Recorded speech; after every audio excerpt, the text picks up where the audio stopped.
اللہم صلی علی محمد وعلی آل محمد کما صلیت علی ابراہیم وعلی آل ابراہیم انک حمید مجید۔ اللہم بارک علی محمد وعلی آل محمد کما بارکت علی ابراہیم وعلی آل ابراہیم انک حمید مجید۔ اعوذ باللہ من الشیطان الرجیم، بسم اللہ الرحمن الرحیم۔ حضرت آدم علیہ السلام کے دنیا میں آنے کے بعد ان کی اولاد دنیا میں خوب پھلی پھولی، لیکن ایک مدت گزر جانے کے بعد وہ لوگ خدا کو بھول چکے تھے اور ایک خدا کی بجائے انہوں نے مٹی اور پتھر کے کئی خدا بنا لیے تھے۔ نہ صرف ان کی عبادت گاہیں بتوں سے بھری ہوئی تھیں، بلکہ ہر گھر میں بت رکھے ہوئے تھے جن کی وہ پوجا کرتے اور ان سے مرادیں مانگا کرتے تھے۔ حضرت نوح علیہ السلام نے اپنی قوم کو اللہ تعالیٰ کے احسانات جتلا کر سیدھے رستے پر چلنے کی تلقین کی اور بری راہ سے منع فرمایا جس پر وہ چل رہے تھے، اور ان کو یہ بھی بتا دیا کہ اگر تم لوگ بتوں کو چھوڑ کر ایک خدا کی طرف نہ آئے تو تم پر عذاب نازل ہونے کا خطرہ ہے، اور کہا کہ مجھے اللہ نے تمہاری طرف اپنا رسول بنا کر بھیجا ہے۔ حضرت نوح علیہ السلام نے اپنی قوم کو اللہ تعالیٰ کے احسانات جتلائے اور کہا تم کو چاہیے کہ ان بیکار بتوں کو چھوڑ کر ایک اللہ کی عبادت کرو، اور میں اس کی تم سے کوئی اجرت نہیں مانگتا، تمہاری ہی بھلائی کے لیے تم کو نصیحت کرتا ہوں۔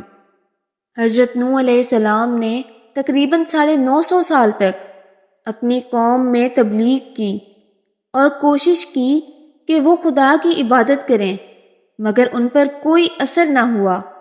صرف چند لوگ تھے جو ایمان لائے۔ قوم کی یہ سرکشی اور نافرمانی دیکھ کر حضرت نوح علیہ السلام نے اپنے رب کو پکارا کہ اے اللہ، میں تو اس قوم سے تنگ آ گیا ہوں، اب تو ہی ان سے بدلہ لے۔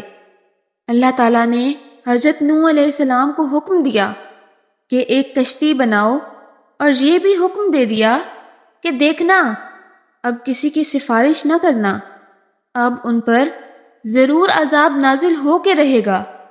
حضرت نوح علیہ السلام خدا کے حکم کے مطابق کشتی بنانے میں لگ گئے۔ جب کشتی بن کر تیار ہو گئی تو اللہ تعالیٰ نے حکم دیا کہ اپنے اہل اور ان لوگوں کو کشتی پر سوار کر لو جو مجھ پر ایمان لے آئے ہیں، اور ہر جانور کا ایک ایک جوڑا بھی کشتی میں رکھ لو۔ جب سب لوگ کشتی میں بیٹھ گئے تو خدا کے حکم سے موسلا دھار بارش شروع ہو گئی، زمین پر پانی بہنے لگا اور حضرت نوح علیہ السلام کی کشتی پانی میں تیرنے لگی۔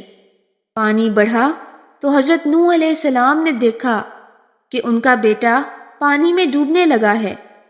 آپ نے اسے آواز دی کہ اب بھی آ جاؤ تاکہ اللہ کے عذاب سے بچ سکو، مگر اس نے جواب دیا کہ تم جاؤ، میں کسی پہاڑ کی چوٹی پر چڑھ کر اپنی جان بچا لوں گا۔ پانی تھا کہ تھمنے کا نام ہی نہیں لیتا تھا۔ دنیا کے نافرمان اور سرکش لوگ اس سیلاب میں ڈوب گئے، اور حضرت نوح علیہ السلام کی کشتی پہاڑ کی چوٹی پر جا کر ٹھہر گئی۔ اب خدا کے حکم سے سیلاب بھی تھم گیا اور زمین نے سارا پانی اپنے اندر جذب کر لیا۔ اس لیے حضرت نوح علیہ السلام کو آدم ثانی بھی کہا جاتا ہے، کیونکہ ان کی ہی اولاد اس وقت دنیا میں آباد ہے۔ Thanks for watching. I hope you like the video. Don't forget to like, share and subscribe. And please press the bell icon so that you can be notified whenever I post a new video. Thank you.